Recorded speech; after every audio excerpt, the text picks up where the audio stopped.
Здравейте, непримирими! Здравей на теб отново, Ева. Здравей, Миро. Много ми е приятно да се видим пак и ще си поговорим за манифестирането. Да, първо за хората, които не са чували за манифестирането, какво представлява то. Да манифестираме нашите желания означава да ги сбъдваме с помощта на по-висша сила.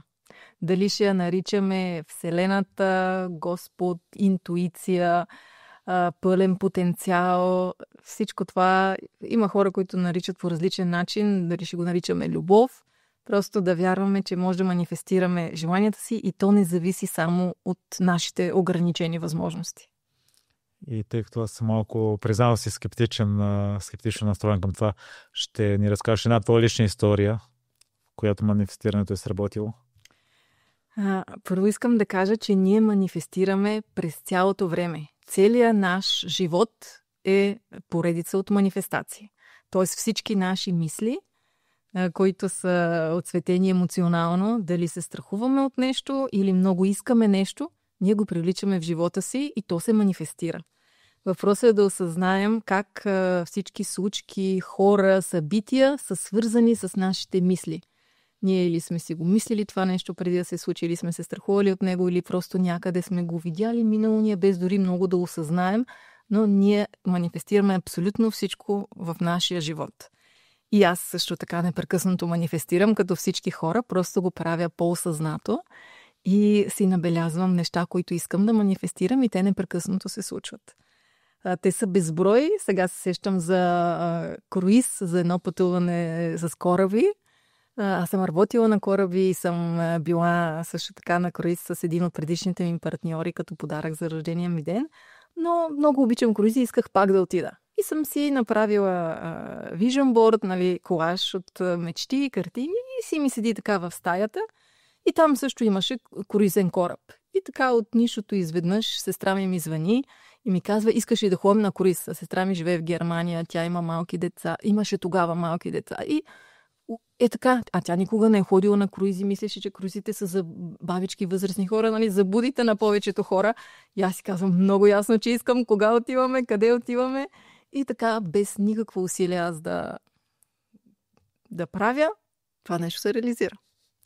Ние сме си говорили, че за предаванията, в които са така или също си го манифестирала това и отново се е получавало. Да, аз много исках да бъда в някоя от реалити форматите и когато ми се обадиха от Нова телевизия да бъда експерт към Женени от пръв поглед втори сезон, аз дори не се изненадах.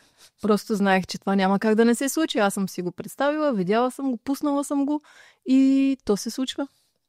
И твоята история по какъв начин откри манифестирането и книгата "Поискай, ще ти бъде дадено"?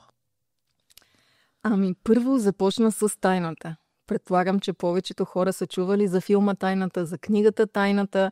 Преди много години бях на едно събиране в домашна обстановка. Всички донесохме нещо сготвено от вкъщи и някой спомена за Тайната. И аз много се заинтригувах, прибрах се, гледах филма и лека по лека започнах да се зарибявам по тази тема. Истината е, че филма Тайната и книгата Тайната са написани по семинарите на Ейбрахам Хикс. И просто има две версии. Новата версия изключва част от материалите, но това са детайли, не е важно. Много е интересно също как манифестирах тази книга в живота си. Аз се бях чела онлайн, има я на български, но преди няколко години моята най-близка приятелка се премести в нова къща. Купиха си нова къща с нейния партньор и тя разчистваше някакви стари книги.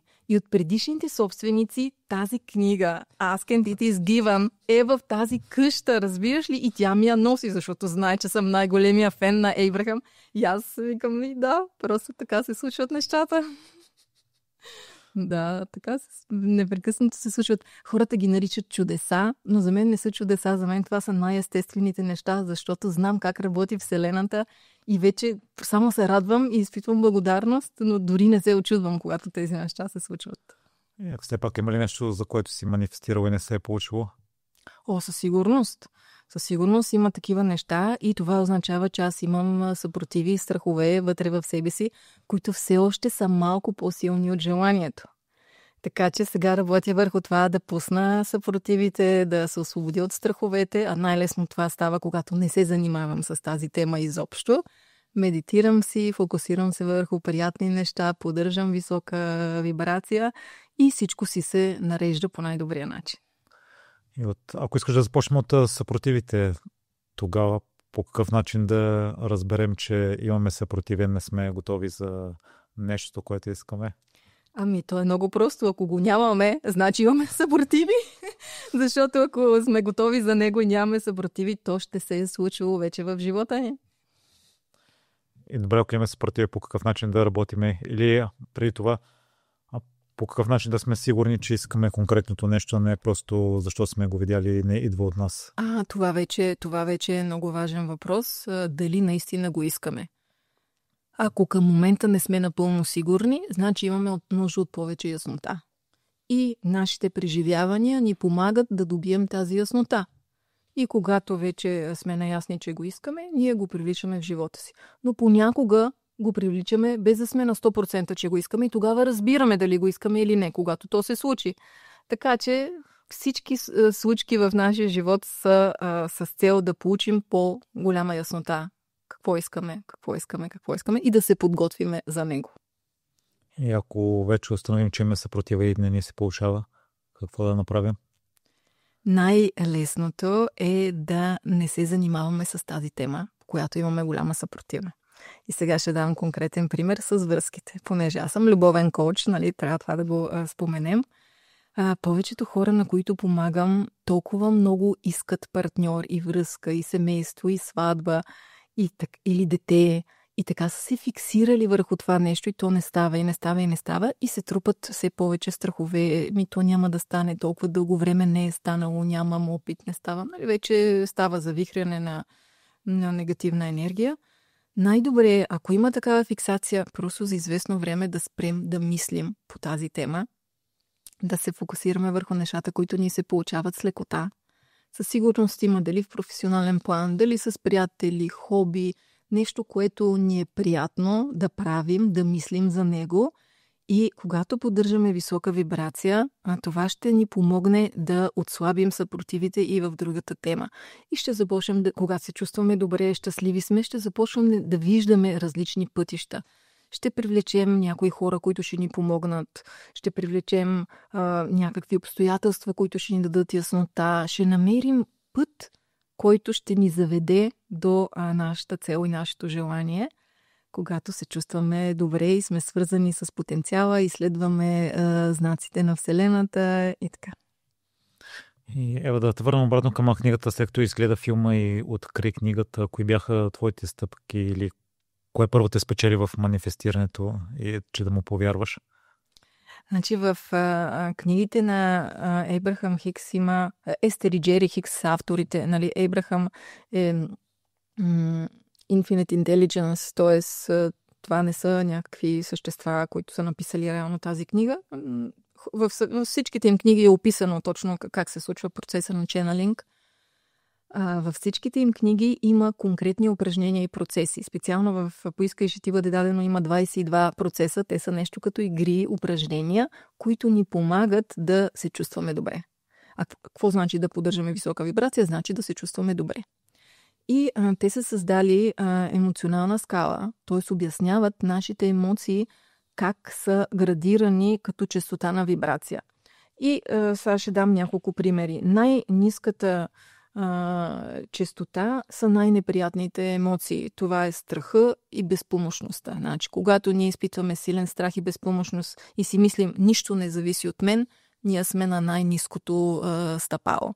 Следващата вибрация, следващата емоционална, стъпало по емоционалната скала е усещане за несигурност, вина и не заслужавам. Там си казваме, няма нищо сигурно в този живот. Нали, една идея малко но пак сме в много ниска вибрация. Още малко по-нагоре, като се издигнем, е ревността и завистта. Вече си казваме, другите имат, а аз не. Нали, това пак е по-добре от по-ниските вибрации. Лека по лека се изкачваме по скалата, но сме далече от желаното състояние.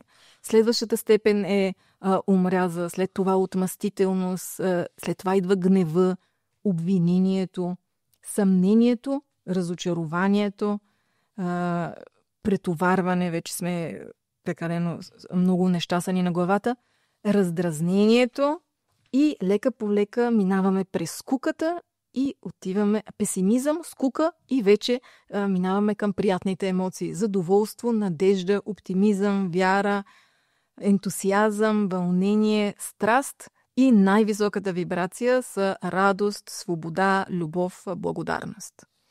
И цялата философия на учението на Ибрахам е ние да се научим първо да осъзнаем каква емоция изпитваме към момента, къде се намираме по тази скала, но дори и да ни е трудно да назовем конкретната емоция, можем просто да се научим да осъзнаваме добре ли се чувствам или не.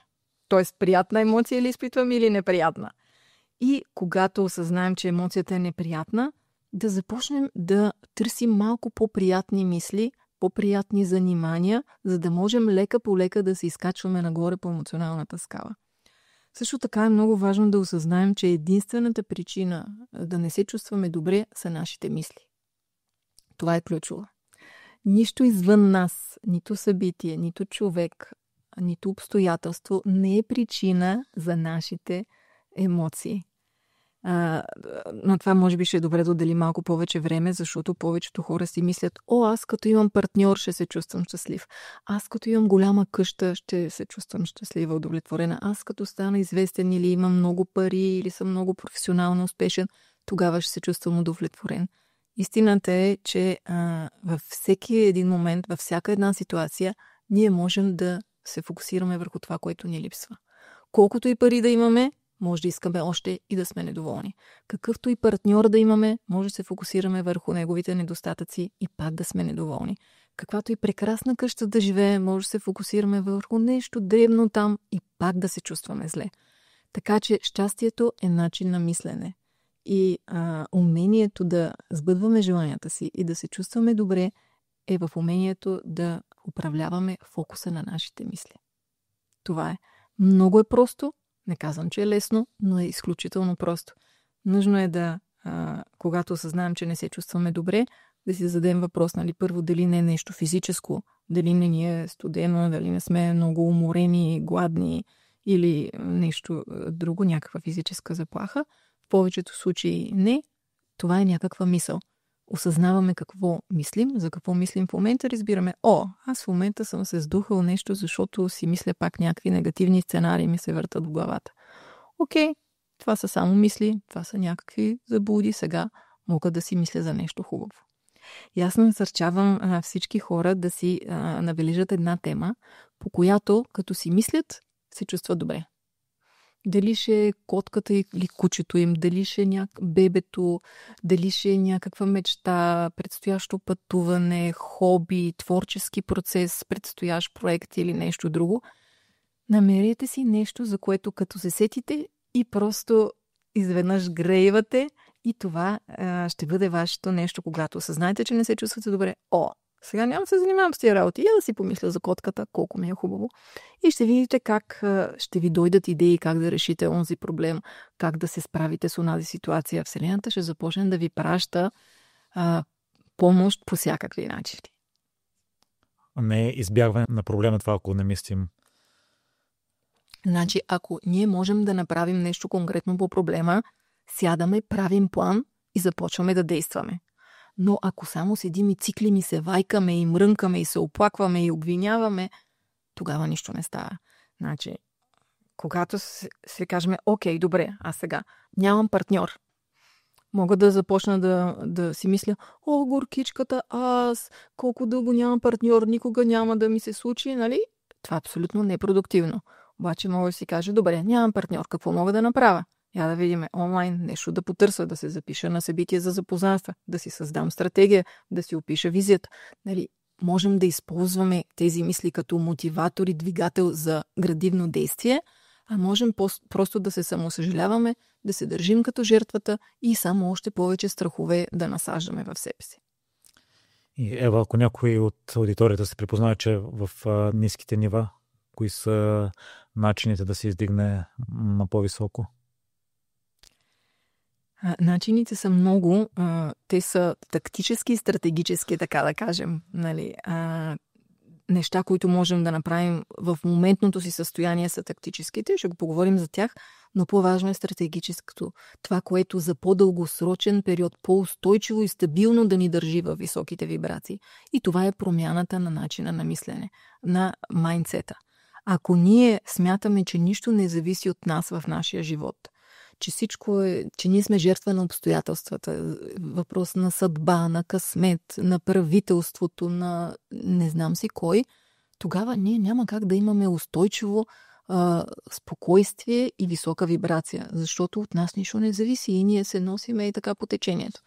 Затова моята основна задача като коуч е да помогна на хората да осъзнаят, че ние сами създаваме живота си. С нашия фокус, с нашите мисли, които предизвикат нашите емоции, които са мотиватора за нашите действия. Нали, такава е логиката. Мисли, емоции, действия. И когато ние можем да управляваме фокуса си, да мислим за приятни неща, които предизвикат приятни емоции, ние предприемаме градивни действия. Така че първата стъпка е да осъзнаем, че от нас зависи. Всичко в нашия живот зависи от нас. Дори да не може да повлияем в момента на времето или на правителството, ние можем да намерим положителни аспекти на всяко едно нещо. Да бъдем благодарни и да си помогнем да се чувстваме добре, за да може този цикъл към градивно действие да бъде задвижен. И когато вече вярваме, например, аз вярвам, че абсолютно всичко зависи от мен. Това не означава, че през цялото време успявам да съм на висока вибрация, нали? И аз съм човек, имам моменти, в които забравям, фокусирам се върху някакви негативни неща. Една част от мен започва да вярва в тези заблуди и започвам да изпитвам страх. Но наблюдателя, който всъщност е нашата същност и което сме ние не сме нашите емоции, ние не сме нашите мисли, ние не сме нашето тяло, ние сме наблюдателя, който осъзнава всичко това. И мой наблюдател вижда и казва: пак се занимаваш с някакви глупости, пак в някакви заблуди си повярвал. Окей, посъжалявай се още малко, но след малко ще ти омръзне и ще се вземеме в ръце. Така че все по-бързо излизам от тези състояния, защото имам и тези тактически неща, за които сега може да поговорим. Пред това е окей да разкажеш за някоя такава ситуация, тъй като в моята глава хората, които са публични или хората, които са щастливи, са изпълнили това, което искат, не изпадат в такива трудни ситуации, просто да видим, че и вие сте хора. Със сигурност, ако някой ви каже, че в 100% от времето се чувства щастлив, уверен, оптимистично настроен, във висока вибрация, аз няма да повярвам. Това са само просветените хора, може би Буда, може би Ганди, не знам, Исус, може би тези хора са достигали някакви такива състояния, но най-вероятно и те са имали емоционални вълни. Така че напълно естествено е в определени моменти ние да не се чувстваме топ, нали, да изпитваме някакви неприятни емоции, да се страхуваме за нещо, да имаме съмнения и така. Това е напълно естествено. Въпросът е да осъзнаваме, че причината са някакви неприятни мисли, които всъщност са някакви заблуди и много бързо да излезем от това състояние. И аз насърчавам всеки да си направи списък с инструменти, начини, по които да излиза от това състояние. Нали, след като се погрижим за майндсета, след като повярваме, че ние управляваме живота си, от нас зависи, във всяко нещо можем да намерим нещо позитивно и тази нагласа я възприемем, след това можем да си направим списък с приятни занимания. Например, аз много обичам да танцувам, много обичам да слушам музика и когато си пусна хубава музика, много бързо излизам от някакви затлачени емоционални състояния. Така че един плейлист с позитивна, зареждаща музика, всеки човек може да си направи според своя вкус и да си го пуска. Какво друго? Много обичам да чета книги за манифестиране, за висока вибрация и когато не се чувствам добре и ако музиката не помогне, започвам да си чета такава книга. Ако и върху тази книга не мога да се фокусирам, медитирам. Значи медитацията за мен е най-универсалното средство за изчистване на ума. Защото изследвания показват, че е по-трудно да преформулираме мислите си от нещо негативно, да започнем да мислим позитивно, отколкото да се отпуснем, да наблюдаваме мислите и леко да започнем да изпразваме съзнанието и да успокояваме мислите чрез медитация. Затова насърчавам всички хора, които не медитират, да медитират. Има много прости начини. Headspace е приложението за телефон, което аз използвам. Аз медитирам всеки ден, сутрин по 20 минути, понякога през деня около 10 минути и вечер по 5 минути преди лягане задължително. Друг инструмент, който може да ни помогне, това е воденето на дневник. И аз съм донесла тук също да покажа един дневник на Ейбрахам Хикс, пак е издаден. Не е много красива корицата, но той е много прост. Отгоре пишем само датата. Дали сме се събудили в добро настроение или в лошо настроение, за да може да осъзнаваме емоционалното си състояние. Тук има списък с нещата, които ни помагат да се чувстваме добре. Медитирах ли днес? Правих ли физически упражнения? Прекарвах ли време сред природата? Хидратирах ли се? Пих ли достатъчно вода? Тук може си добавим и слушах ли хубава музика? Нали? Всичко това, което на нас не харесва. Казвах ли си утвърждения? Четох ли си някаква зареждаща книга или гледах ли някакво видео? И всеки тук да си сложи инструментите, които му помагат. Видях ли се с приятел? Чух ли се с приятел? И така нататък. След това си пишем намеренията за деня. За да можем ние да манифестираме, е хубаво да имаме ясно намерение. Например, днес искам този подкаст да мине добре, аз да съм във висока енергия, да се чувствам щастлива, много хора да го гледат, да го чуят, да им помогне, да провокира интерес, да прочитат тази книга, да се свържат с мен, да им помогна да манифестират желанията си и започваме така да си представяме и да си фантазираме как това, което искаме, вече се случва. И може да си зададем после въпроса, а какво би било още по-яко от това? И така надграждаме, докато вече вибрацията ни е удря тавана. Така че попълвам си сутрин намеренията за деня и вечер пишем за какво сме благодарни от деня. Ако е нещо конкретно се е случило, хубаво го описваме, преживяваме емоцията отново, благодарим за него.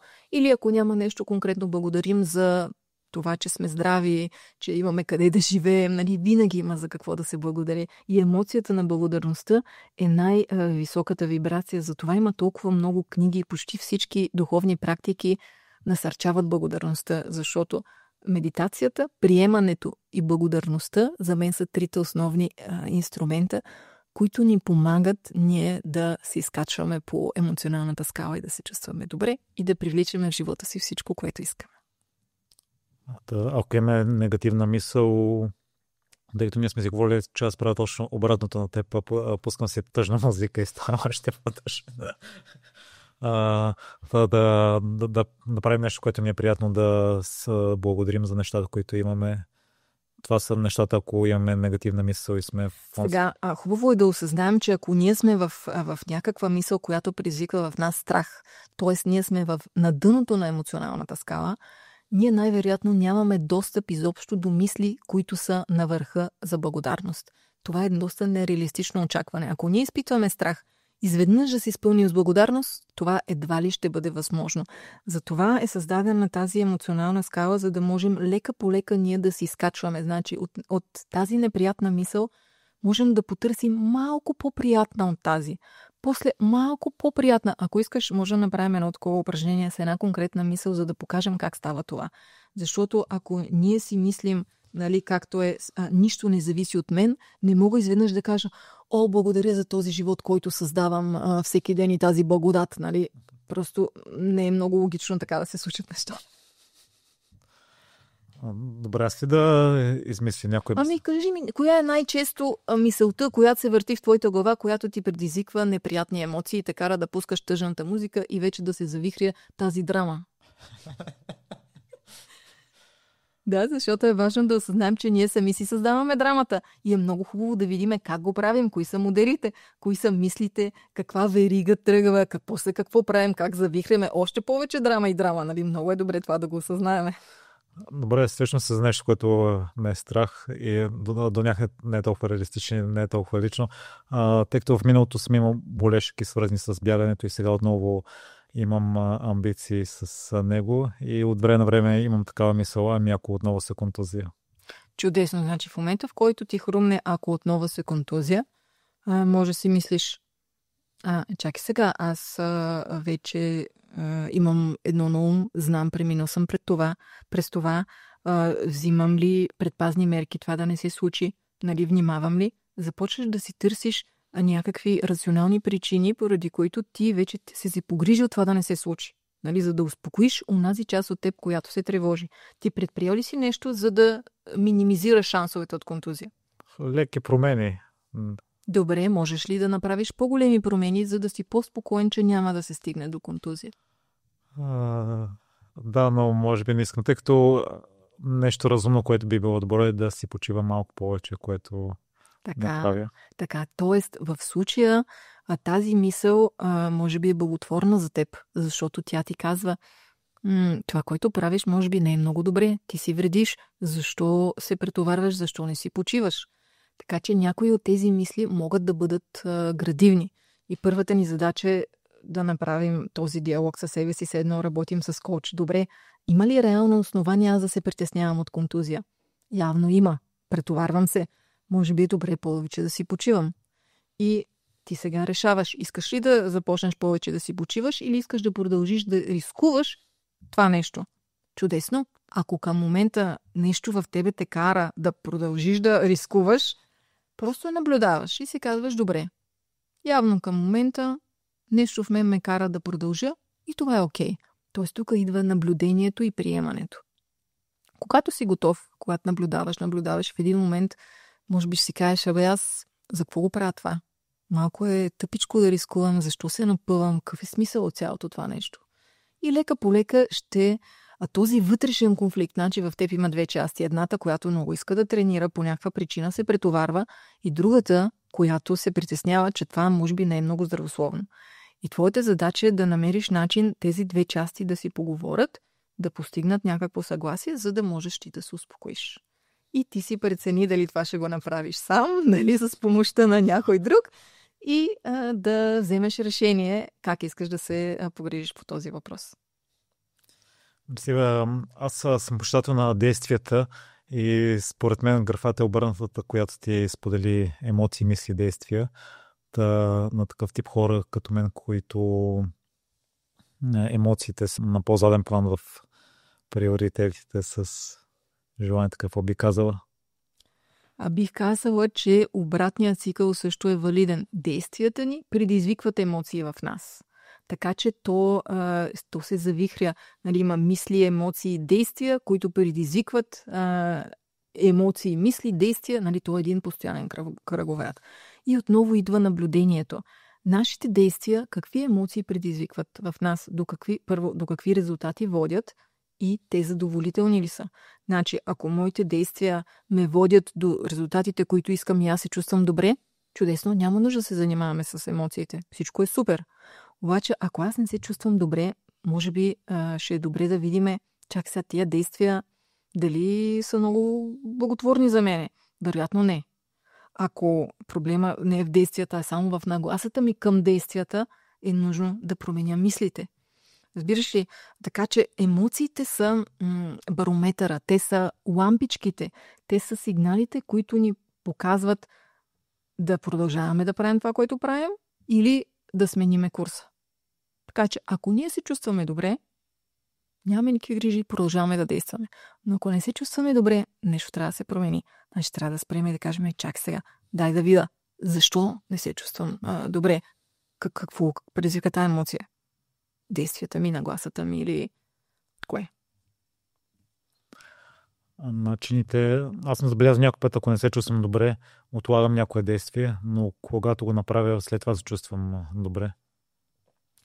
Да, напълно естествено е, когато сме в ниската вибрационна честота, изпитваме емоции, неприятни емоции, страх, вина, срам и така, ние нямаме мотивация за действие.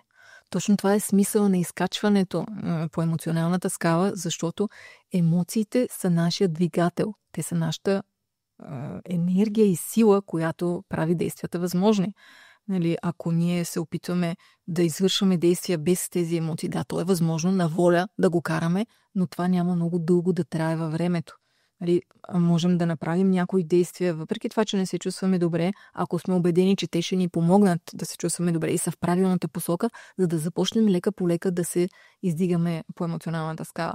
И да, ако това действие ти помогне да се почувстваш добре, чудесно, продължаваш да го правиш, докато продължаваш да се чувстваш все по-добре, все по-добре и все по-добре.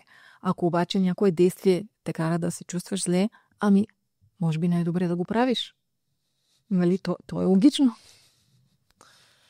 И Ева, на това, което си говорихме, че промяната на фокуса също е важно от негативното към позитивното и да се фокусираме върху нещата, които искаме. Да, значи от една страна да осъзнаем, че абсолютно всяка тема, абсолютно всяко нещо, за което ние мислим и виждаме само негативните страни, има позитивни. Има различна гледна точка. И можем да се научим ние да виждаме позитивното във всяко нещо, което ни се струва много негативно. Това е от една страна. От друга страна, всяко нещо, което ни кара да се чувстваме зле, явно това е нещо, което ние искаме. Обратното на това нещо е нещо, което искаме.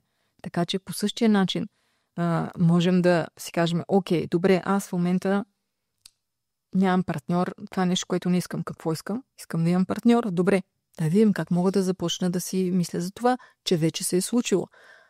Имам партньор, живеем заедно, вече сме женени, имаме дете или там каквото искаме да си представяме. Ако ни е трудно това нещо да си го визуализираме и да го почувстваме и това предизвиква в нас страхове, съмнения, неприятни емоции, по-добре на този етап още да не го правим. А само най-общо да не влизаме в детайлите. Така че затова е много важно да се научим да осъзнаваме как се чувстваме. Нека малко повече за това да поговорим как да осъзнаем как се чувстваме. Защото има много хора, които не са свързани с тялото си, а емоциите са в тялото. И им е много трудно да осъзнават. Аз преди много години бях така. Какви са тия емоции, къде са, как да осъзная, как се чувствам аз, въображение, да си визуализирам. Това аз не мога. И всички тия ограничаващи вярвания, всичко това е в нашата глава. Емоциите са енергия, която минава през тялото. И motion, energy in motion. И когато осъзнаем как можем да се научим да усещаме тази емоция, как минава, когато медитираме, най-лесно става това нещо, защото ние наблюдаваме мислите и наблюдаваме емоционалните реакции на тялото на тези мисли. Това е смисъл на медитацията, да си отделим малко време за самонаблюдение, в което ние се запознаваме с нашия ум, с нашия мисловен процес и с реакциите на нашето тяло на този мисловен процес. И когато се научим да усещаме тази енергия, дали се движи нагоре, т.е. дали се чувстваме добре, или се движи надолу, т.е. нещата затъват, лека по лека започваме да използваме този радар и да си казваме, чакай малко. Тялото е нашия инструмент, който ни помага чрез емоциите да осъзнаем какво се случва в нашия мисловен процес, в живота ни, в действията ни. И аз в миналото правих едни упражнения с колелото на емоциите. Там са описани много емоции и в началото използвах само 3-4. Начина за разширяване на емоциите и да усещаме всъщност тях и да боравим точно с тях. По какъв начин става? Да, емоционалната интелигентност, осъзнатост е много важна част от живота. Да, в началото е добре да започнем само с две емоции. Приятно ми е, не ми е приятно. Добре се чувствам, зле се чувствам. След това, лека по лека, ще започнем да правим разлика между неприятните емоции. Дали в момента изпитвам гняв, дали съм ядосана, дали съм разочарована, дали в момента изпитвам тъга, дали съм тъжна, дали изпитвам срам, дали изпитвам вина. Лека по лека ще можем да започнем с речника на емоциите. Първо да видим какви емоции съществуват. Да се запознаем с думите. И когато чуем думата тъга, с какво я свързваме? Често, когато плача, най-вероятно се чувствам тъжна. Или понякога може да плача от гняв, понякога може да плача от щастие. Така че емоциите са свързани с конкретни реакции на тялото. Например, страха често е свързан с свиване, контракция в областта на слънчевия сплит. Притеснението често е свързано с изпотяване на дланите, с изчервяване, срама. Така че, когато започнем да изследваме, да изучаваме емоциите си чисто през ума, като четем за тях и се образоваме, но и през тялото, когато изследваме и наблюдаваме, ние ще станем все по-вещи в тази посока и ще знаем, че когато сме усмихнати, нали, по естествен начин, най-вероятно се чувстваме добре. Нали, така че всяка емоция, тя има физическо изражение, нещо се случва в тялото, тази енергия, която се движи през тялото, предизвиква някакви конкретни реакции и ние ще се научим да ги разпознаваме. Стягане в рамената, какво означава? Може би прекалено много отговорности, съм се нагърбил и се чувствам притиснат.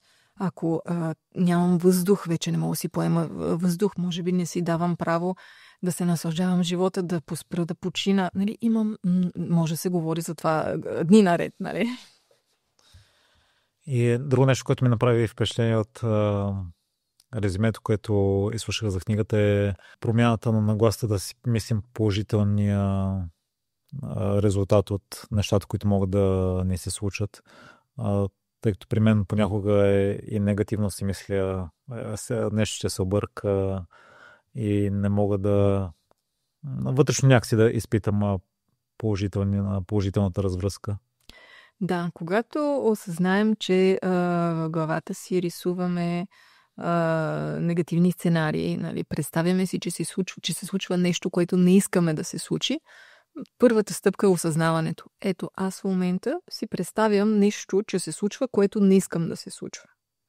И ако продължа да го правя, най-вероятно то точно така ще се случи, защото така работи закона за привличането.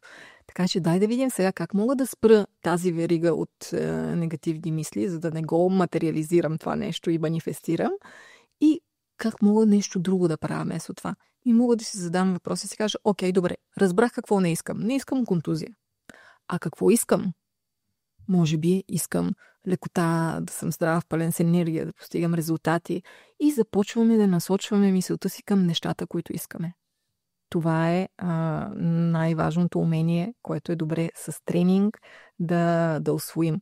Когато създам, че мислим за нещо, което не искаме, да си зададем въпроса, добре, а какво искам вместо това? Какво би било хубаво да се случи? Какво би било по-добре? Какво може да се случи, което е хубаво и желано от мен?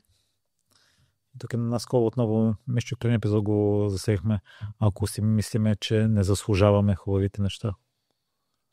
Да отидем на терапия. Шегувам се. Сега, естествено, ако е толкова дълбоко вкоренено това наше вярване, че ние не заслужаваме, наистина е добре да отидем на терапия. Но аз лично вярвам, че всеки един човек заслужава да бъде щастлив. Независимо какво се е случило в неговото минало, независимо какво е направил, за какво се обвинява, за какво се срамува, можем да прибегнем към прошката, да си простим на себе си, да приемем, че всичко, което сме направили до сега, е било най-доброто, на което сме били способни. Ние сме го направили, защото сме страдали, защото не сме намерили по-добър начин да се справим с тези неприятни емоции, да си обещаем, че повече няма така да правим, да извлечем някаква стратегия, как следващия път, ако се озовем в тази ситуация, да постъпим по друг начин и да изчистим тази вина и този срам, като си кажем, окей, добре, аз взех урока, следващия път ще се справя по-добре, ще бъда осъзната това нещо, няма смисъл повече да си причинявам болка и страдание, като се връщам към миналото, започвам на чисто от днес. И пускаме всичко това и аз заслужавам хубави неща, защото аз от сега нататък ще правя хубави неща. Окей, ако направя нещо, което не е чак толкова хубаво, добре, ще си понеса последиците, тя Вселената се грижи, затова няма нужда ние да се тревожим и продължавам да давам най-доброто от себе си, колкото мога. И Ева, къде здравата работа е наместна в всичко това? Какво значи здравата работа? Аз съм почитател на това, че здравата работа води до... Или такива са и мислите. Полагането на усилия имаш предвид. Да. За съжаление, повечето хора вярват и аз знам откъде това ние сме научени, че трябва да се трудим, трябва да се мъчим, трябва да полагаме усилия. Но добрата новина е, че не се налага. Ние можем с абсолютна лекота да манифестираме всичко, което искаме в живота си. с нашите мисли, с нашето вдъхновено действие, можем без никаква мъка, без никакво напрежение. Да, ако ти е приятно да се напъваш, прави го, но само защото ти е приятно. Има хора, на които това им е приятно. Но ако го правиш, защото не вярваш, че заслужаваш лекота, ако го правиш, защото се чувстваш виновен и си мислиш, че трябва да се наказваш с тези усилия, тогава може да преосмислиш. Но аз те уверявам, че може всичко да се случва с лекота, с визуализиране в съзнанието на това, което искаме, с приятни емоции, с благодарност, само с мислите, когато се чувстваме добре, да осъзнаем, че ние не сме дошли на този свят и на тази земя да страдаме, да се мъчим и да полагаме усилия. Ние сме тук да преживяваме преживяванията, които ни помагат да осъзнаем какво искаме, да се наслаждаваме на това, което имаме и това, което преживяваме, и все по-осъзнато да създаваме това, което искаме и да привличаме това, което искаме. Тоест, ние сме тук за радост, за удоволствие, за прекрасни преживявания. Не за мъчене, не за страдания. Но все пак се изисква от нас да свършим нещо, не само да стоим на дивана и да манифестираме. Да, но това действие трябва да дойде от вдъхновение. Защото много ни си иска, защото ни е кеф да го направим, а не от страх, че сега ако само лежа на дивана, нищо няма да стане. Ако нямаме вдъхновение и нищо друго ни се направи, по-добре да станем от дивана и да направим нещо, за да може да се задвижи колелото. И лека по лека да правим само неща, които са ни приятни. Така че, първото нещо, което бих направила, когато дойде някой при мен по тази тема, тъй като аз създавам в момента програма, която се казва "Случи каквото пожелаеш", първо ще видим къде се намира този човек по емоционалната скала. Ако той смята, че не заслужава нищо, че трябва да се мъчи, че голяма драма, че нищо не зависи от него, тогава ще започнем от едно стъпало. Ако вече е осъзнал, че нещата може да се случват се просто така, тогава тръгваме от друго място. Разбираш ли? Така че всеки случай е различен. А като сподели стъпалата, аз усещам, че съм на различно стъпало от различните области или от различните дни. Зависи в кой момент ме попиташ. Да, точно така. Значи, нашето емоционално състояние, то е моментно.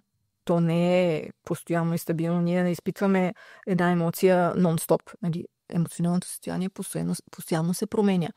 Но наблюдавайки го, осъзнавайки го и управлявайки мислите си, ние можем да го стабилизираме в с по-малки флуктуации, в по-високата честота.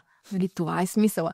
Когато ние изконно вярваме, че тази вселена и този свят е един добронамерен, доброжелателен свят, изпитваме много по-малко страхове като цяло. Ако смятаме, че това е един свят пълен с опасности и всеки иска да ни навреди, ние ще седим в долната скала, в дъното на емоциите. Затова работата с майндсета и с нагласите и вярванията е основната работа. Да повярваме, че тази вселена е доброжелателна, добронамерена вселена, че всички хора са изначално добри. Няма лоши хора, има само хора, които страдат и от страданието си правят неща, които предизвикват неприятни емоции на другите. Но това е една доброжелателна вселена. Всички хора са добри. От нас зависи и колкото повече любов, благодарност изпитваме, толкова повече увеличаваме тази вибрация в вселената като цяло.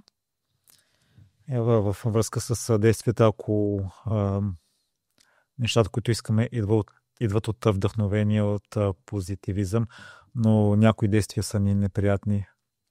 Така, това е чудесен въпрос. Ако те са ни неприятни, има няколко неща, които можем да направим. Едното е да помислим как да направим това нещо по друг начин, така че да ни стане приятно. Искаш ли да ми дадеш някакъв пример? Да. Ние си говорихме предния път, ако зависи от мен, бих бил директно във връзка без целият процес на срещите, опознаването и несигурностите, късните прибирания, понякога партията, такъв тип събития с много хора. Чудесен пример. Да, много мои клиенти ми казват точно това. Не може ли да започне връзка без този дейтинг процес? Защо трябва да излизам на срещи? Просто искаме така изведнъж да се събуда и да съм с партньори, да живеем заедно и вече всичко да е. Ако ти вярваш, че това е възможно, за теб е възможно. Но едва ли вярваш, че това е възможно? Нали така? Така че остават и две неща. Или да повярваш, че ти можеш без да излизаш на срещи да се озовеш тази връзка, ама искрено да го повярваш и да ми кажеш как това ще стане. И ако наистина го вярваш, че е възможно, чудесно, фокусираш се върху този сценарий и манифестираш този сценарий. Ако обаче не вярваш, другото нещо, което може да направиш, е да промениш нагласата си. Може да си кажеш, дейтинг процеса може да е нещо много приятно. То може да е нещо много интересно. То може да ми помогне с излизането на срещи, с отсяването на хората, с общуването. Аз разбирам повече за себе си. Аз разбирам какво искам, какво ми е нужно в една връзка. Разбирам аз какъв съм, какви са моите силни страни. Разбирам как по-лесно да преценявам хората. Нали? Така че има много начини или да решим да не правим това, което не искаме да правим и ни е неприятно. Ако намерим начин, може да аутсорснаме процеса, някой друг да го прави вместо нас. Например, аз да ти търся партньорка и да те запознавам. Може би това не е най-ефективният начин, но все пак е вариант. Значи първо трябва да осъзнаем, че има много начини да се постигне едно нещо. Има много пътища, има много решения на един проблем. И когато имаме това съзнание на много възможности, започваме да изследваме всяка една от тях. И си казваме, добре, това нещо не ми е приятно, какво мога да направя? Мога ли да изобщо да не го правя? Да спра да го правя? Да видим, какво ще стане, ако спра да го правя? Мога ли да го дам на някой друг да го прави вместо мен? Нали, да го делегирам? Чудесно. Мога ли да променя нагласата си към това нещо? Мога ли да го правя по различен начин, така че да ми бъде приятно? Нали, това е начина. Правим този брейнсторминг. Промяна на гласа по какъв начин става? Ето така, когато си кажеш, окей, на мен дейтинга ми е неприятен. Обаче, може би пък може да бъде приятен. Дали може да бъде приятен? И аз ще ти кажа, че за мен това е един от най-готините процеси на този свят. Че аз съм се занимавала с дейтинг повече от 20 години и за мен това е изключително приятен процес. Сега ще кажа кое е интересното. Значи, запознаваш се с нови хора. Това е много вълнуващо. Опознаваш нови светове. Разбираш много повече за себе си. Виждаш ти във всяка една ситуация как реагираш, защо реагираш така. Тоест, той ти помага да се развиваш, да преживяваш много интересни различни емоции, да се научиш да не приемаш лично това, което хората говорят, правят, тяхната реакция, да осъзнаеш, че няма отхвърляне. Това, че някой ти е казал не означава, че ти не ставаш. Това означава, че това не е твой човек и продължаваш нататък. Можеш да научиш много нови неща от различните хора, ако си с отворено съзнание. Така че дейтинга може да бъде много приятен и вълнуващ процес, ако ти осъзнаеш, че ти определяш правилата на твоя дейтинг. Ако не искаш да ходиш на късни партита, никой не те кара. Защо трябва да ходиш на късни партита? Нали, в твоята глава има някакво трябва, но дейтинг процесът може да е изцяло приятен, както всеки един друг процес. И от нас зависи да го направим приятен. Като си кажем, окей, това не ми харесва, това няма да го правя, това ми харесва, ще се фокусирам върху него. Това работи за мен, продължавам да го правя, това не работи за мен. Мога ли да го модифицирам или да спра да го правя? Така?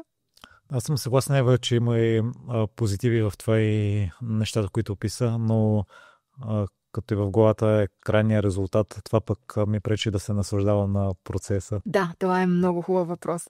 Когато сме се фокусирали върху крайния резултат и ние много не вярваме в него, по-добре е да се фокусираме върху процеса и върху следващата стъпка.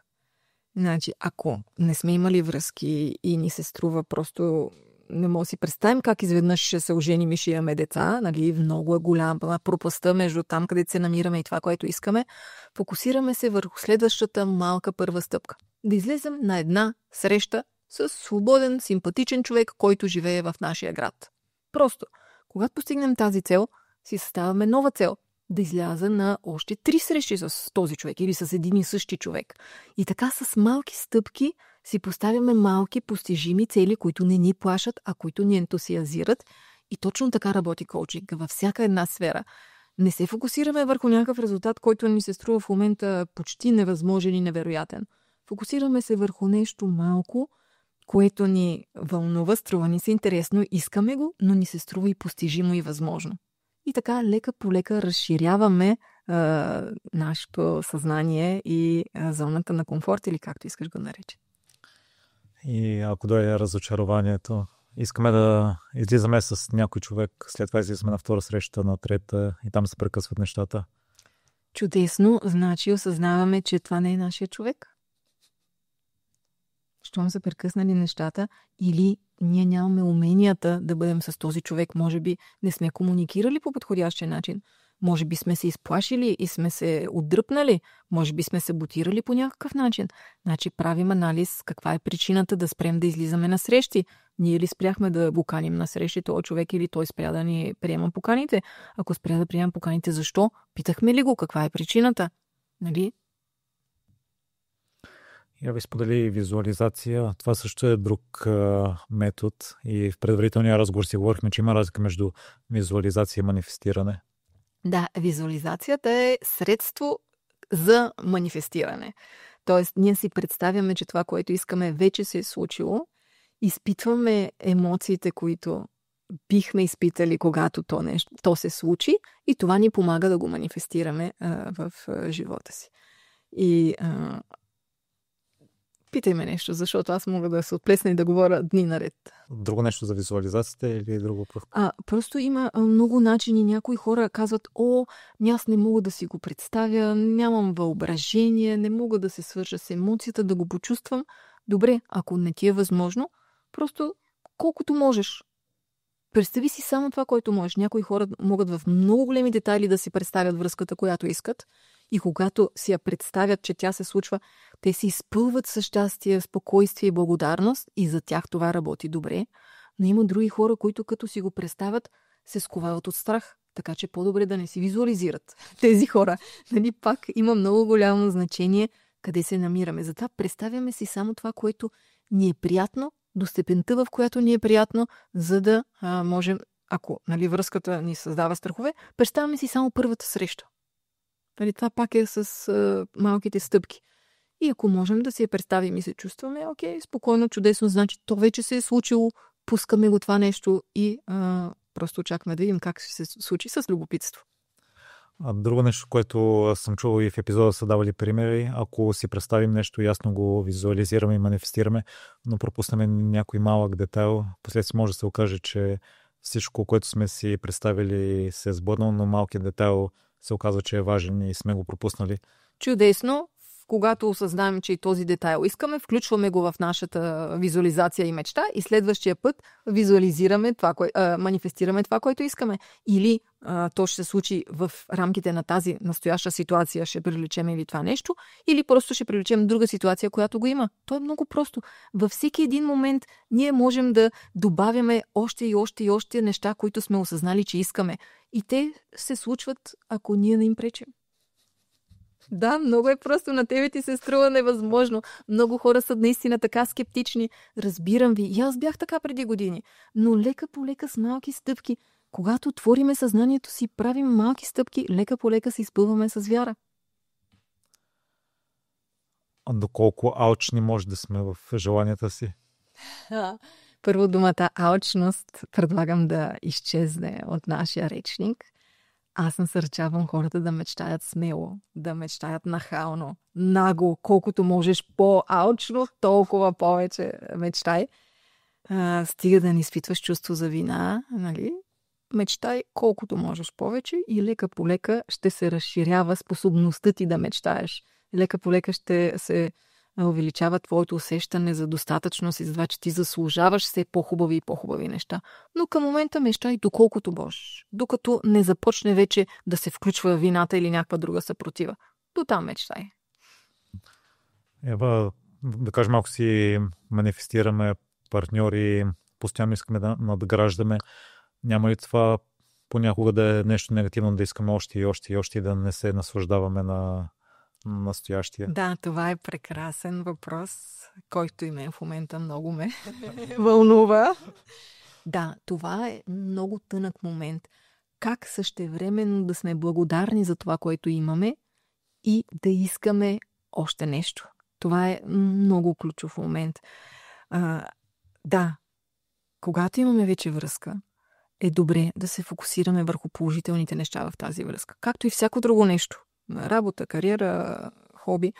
Фокусираме се върху положителните качества на нашия партньор. фокусираме се върху всичко това, което имаме в отношенията си и си мечтаем и за това, което искаме. Тези две неща не се изключват взаимно.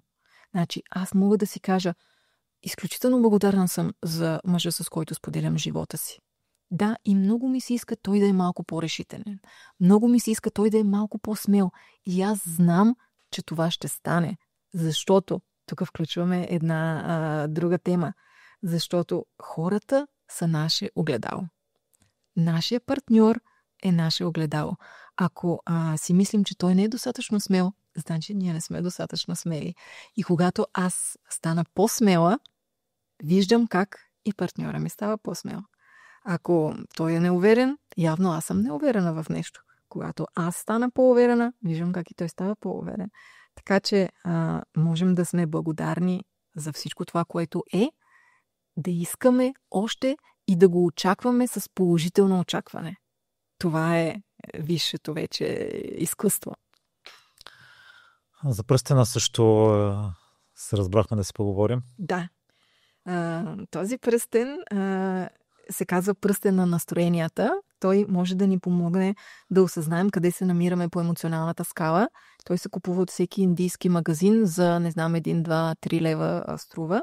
И той променя цвета си според температурата на тялото.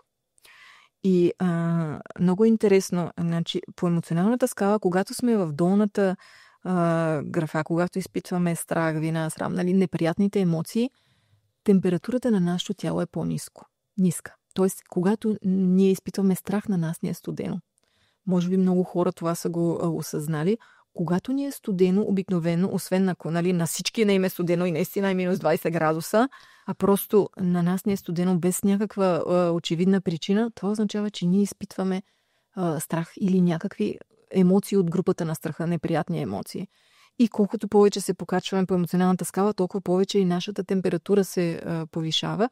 Когато ние сме щастливи, вдъхновени, обикновено не ни е студено.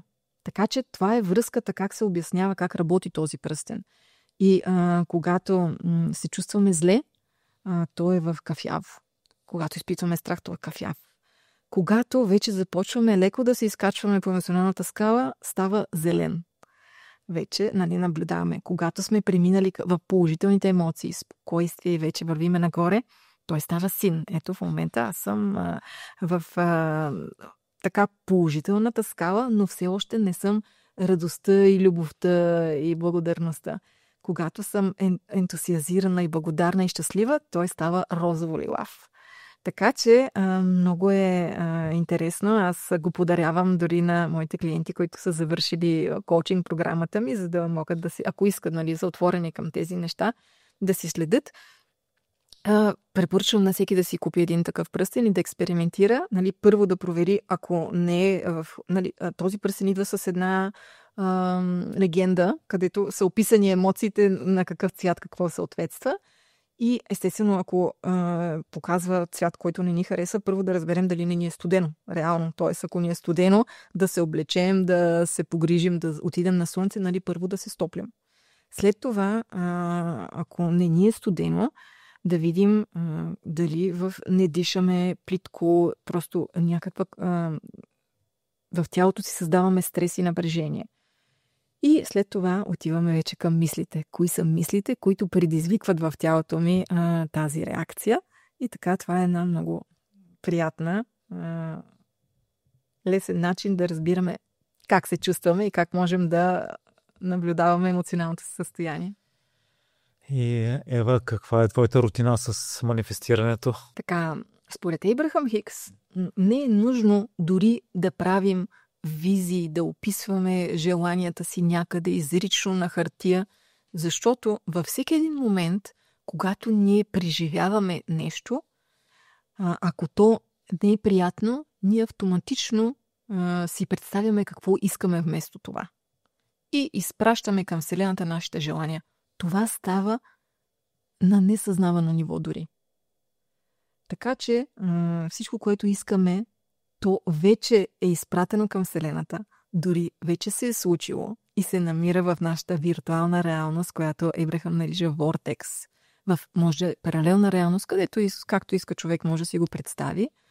И нашата задача е само да се чувстваме добре, да сме на вибрацията на нашето сбъднато желание. Тоест, упражнението, което аз правя и давам на моите клиенти е, нали, представи си, че вече се е случило. Как се чувстваш, когато то вече се е случило? Обикновено това са емоции на спокойствие, удовлетворение, радост. И нашата задача е да намерим начин да изпитваме спокойствие, удовлетворение и радост сега, преди това нещо да дойде в нашия живот, за да можем да му позволим то да се случи. Така че моята рутина е аз да се грижа за това да се чувствам добре. Нямам никаква друга рутина, освен да следя как се чувствам и как мога да се погрижа да се почувствам по-добре. И тогава знам, че всичко се случва по най-добрия начин за мен. И как правя това? Като медитирам всеки ден, като си водя дневник на благодарността, като правя приятни неща, като се срещам с приятни хора, споделям вкусна храна, като използвам красиви ярки цветове, които повишават настроението ми, като се запознавам с нови хора, като коучвам, всичко, което ни доставя удоволствие, ни помага да се чувстваме добре. Като се грижа за тялото си, като ходя на масаж, като си взимам душ или вана на свещи. И всяко нещо, което ни помага да се чувстваме добре, ни помага да манифестираме. Имам си в телефона списъци с утвърждения, които в зависимост от това къде се намирам по емоционалната скала, имам различни утвърждения. И това също много ми помага. Най-лесното е да си повтарям всичко е наред. Защото в настоящия момент наистина всичко е наред. Ако ние се притесняваме за нещо, значи мислим за бъдещето. Страховете са винаги свързани само с бъдещето. А бъдещето не съществува. Съществува само настоящия момент. А в настоящия момент всичко е наред. Ако съжаляваме за нещо, изписваме срам или вина, това е свързано с миналото. Миналото също не съществува. Така че всички тези мисли в бъдеще или в миналото, те са една фантазия, те не съществува реално. Затова се насърчава ние да сме тук и сега, защото тук и сега всичко е наред. И когато се сетим за това, може да се изпълним с едно спокойствие, да дишаме дълбоко. Това е нещо друго, което не споменахме. Дълбокото дишане. Това е най-бързия начин. Нали, медитацията, йогата, дори и тичането, спорта, всичко това е свързано с дишането. Дишането помага за регулирането на нашата нервна система. А ние изпитваме неприятни емоции, когато тялото преживява стрес и страх. По някакви причини. Така че ако ние се научим да дишаме дълбоко, да забавим темпото и да успокоим нервната си система, оттам нататък нещата започват да се случват. Нали? Да правим приятни неща, да мислим за приятни неща, да си доставяме удоволствие. Това са единствените неща, за които аз се грижа в моя живот. Как да се чувствам добре, как да си доставя повече кеф, радост и удоволствие. Това е единствената ми задача. Браво на теб. И сподели виждането с приятели. Това напоследък чувам доста по-често, че е едно от важните показатели за щастието, но съм комуникирал с хора, които това понякога ги изцежда или не обичат много компанията на другите за такъв тип хора. Значи първо зависи какви са хората, с които се срещат. Дори да са близки твои приятели. То не е важно дали са близки. Важно е дали те са позитивни и на каква вибрация са. Те може да са най-близките ти приятели и да се държат като жертвата, да се оплакват цял ден, естествено, че ще се чувстваш изцеден. Значи, за това има едно упражнение, което аз насърчавам на моите клиенти да направят. То се казва инвентаризация на приятелския кръг. Прави се списък с всички приятели и се определя с кои ни е приятно да общуваме, кои повишават енергията ни и с кои след това се чувстваме изцедени. Така че се срещаме с тези, с които се чувстваме добре, прекараме повече време с тях. С тези, които не се чувстваме добре, анализираме каква е причината. Дали има нещо в миналото, което е неразрешено и ние не споделяме, не изчистваме. Дали те просто са негативни и живеят някакъв страх и постоянно мрънкат и се оплакват, тогава ги молим да се фокусират върху нещо положително и им помагаме това да се случва. Така че има начини как да видим дали можем да подобрим негативните преживявания с приятели. Понякога, ако това не става, просто ограничаваме комуникацията с тези хора и се срещаме само с хората, с които ни е приятно, зареждат ни и се чувстваме добре. Ако нямаме такива хора, създаваме нови приятелства. И аз имам начин как това да стане. Така че всичко е възможно. И Ева, може да визуализираме да спечелим от лотарията? Абсолютно всичко можем да визуализираме. Само че аз те уверявам, че на практика ти не искаш да спечелиш от лотарията. Ти дори не искаш партньора, ти дори не искаш пари. Това, което всъщност ние искаме, са емоциите, които ние си представяме, че ще изпитваме, когато тези неща се реализират. Така че най-важното нещо е да осъзнаем, че ние можем и с партньор да се чувстваме зле, и без партньор да се чувстваме добре. Ние можем и с много пари да се чувстваме зле, и с малко пари да се чувстваме добре. Така че начинът, по който се чувстваме, не е свързан с външни обстоятелства. Свързан е с нашата нагласа. С това дали сме благодарни за това, което искаме и дали вярваме, че живота ни се развива добре, че това е един прекрасен свят и намираме начин да се чувстваме добре тук и сега с това, което имаме. Има ли някои митове и заблуди, които хората вярват за манифестирането, които не са така? Много са, разбира се. Някои хора се притесняват. Сега аз ако си го представя, много ще се огранича и може би пък да, това е основателен страх. За това добавяме. Аз искам това и това да се случи. Или нещо още по-хубаво. Така преодоляваме тези страхове. Това или нещо още по-хубаво. Други хора казват, аз нямам въображение, не мога да си представям тия неща. Не можеш ли? Може да си представяш негативните сценарии и страховете. Това е въображение. Просто ти използваш твоето въображение в деградивна посока. Значи, точно както си представяш негативните сценарии, точно така може да си представяш и позитивните. Така че всички тези заблуди, когато ги осъзнаем, можем да ги преформулираме и да ги използваме в наша полза. И Ева, пропуснали ли сме нещо важно, което искаш да отбележиш? Да, някои хора си мислят, как така сега аз ще манифестирам само хубави неща, едва ли не ще взема всичкото хубаво и за другите хора няма да остане. И такива хора, има достатъчно за всички. Не се тревожете, всички можем да бъдем щастливи, всички можем да живеем в изобилие. Ресурсите са неограничени. Няма недостиг на ресурси. Любовта е неограничена. Всички ресурси, нашата Вселена е постоянно разширяваща се Вселена и нашето съзнание разширява тези ресурси. Така че колкото по-хубаво, толкова по-хубаво. Не се притесняйте и не се тревожете за нищо. Мечтайте смело и се наслаждавайте максимално на всяко приятно преживяване. Сега се сетих за една от моите любими фрази. Ще я кажа на английски и после ще я обясня. If it feels good, milk it. If it doesn't feel good, ignore it. Значи, ако те кара да се чувстваш добре, независимо дали е действие, човек, мисъл, фокусирай се върху него колкото можеш повече. Извлечи всички приятни емоции от това преживяване, от тази мисъл. Ако не те кара да се чувстваш добре, игнорирай го. Не мисли за него, не му обръщай внимание, каквото и да е то. Фокусирай се върху това, което може да те зареди с прекрасни емоции. И ако искаш за обобщение, ако някой иска да се заинтригува по темата, откъде да започне? Да, може да прочете книгата "Поискай и ще ти бъде дадено" на български или на английски. Ask and it is given. Ако не може да я намери, нека да се свърже с мен. Аз ще я изпратя. Имам я в електронен вариант и на български и на английски. Ако вече е прочел книгата, да започне да прави упражненията отново от тази книга. Сега даже ми се иска да дам пример с едно много готино упражнение за финансово изобилие. Те дори са две упражнения. Едното е много просто. Слагаме си най-голямата банкнота, която има на нашия пазар. 100 или там колко? Има ли повече от 100 лева в България? Значи слагаме си 100 лева в портфела, които не ги харчим.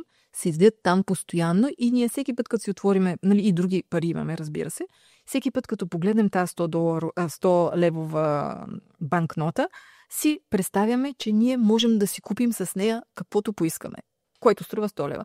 И всеки ден така си казваме, сега днеска бих могъл да си купя това.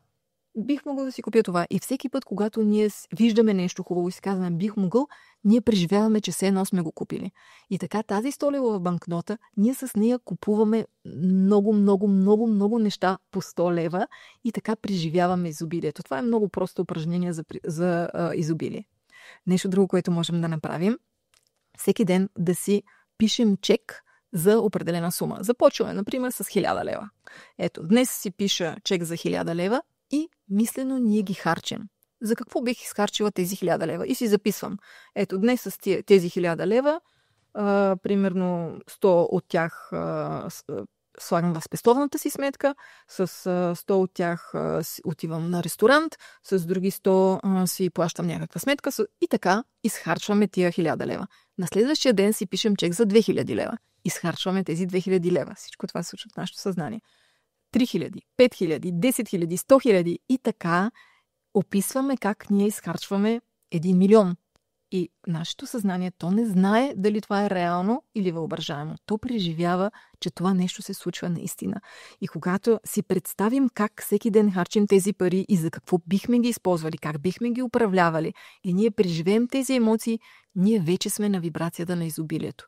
И много по-лесно можем да привлечем такива суми, ще знаем какво да правим с тях след това. И така има още много други интересни процеси, но да прочетат книгата, да започнат да медитират. Аз съм записала една медитация, казва се в YouTube кратка медитация за всеки ден. 10 минутки, тя е направена по Headspace, може да си я пускате, като ви омръзне, намерете си друга или си свалете Headspace. Започнете да си водите дневник на благодарностите. Всяка вечер 3 неща, за които сте благодарни. Но не само така да ги нахвърляте и да ги напишете, ами да се свържете с това усещане. Благодаря, благодаря, благодаря. И да благодарим в нашето ежедневие за най-малките неща. Някой ни отвори вратата. Благодарим. Нещо навън грее слънце. Благодаря. Да се изпълваме с тази енергия на благодарността за всяко малко нещо. Може да си купят пръстен от индийския магазин. Много неща могат да направят, но като начало това е достатъчно. И разбира се, да се свържат с мен, за да поговорим за тяхната мечта и как мога да им помогна да я манифестират. И къде могат да се свържат с теб? Да, казвам се Ева Колева. Във Facebook, в LinkedIn, в YouTube.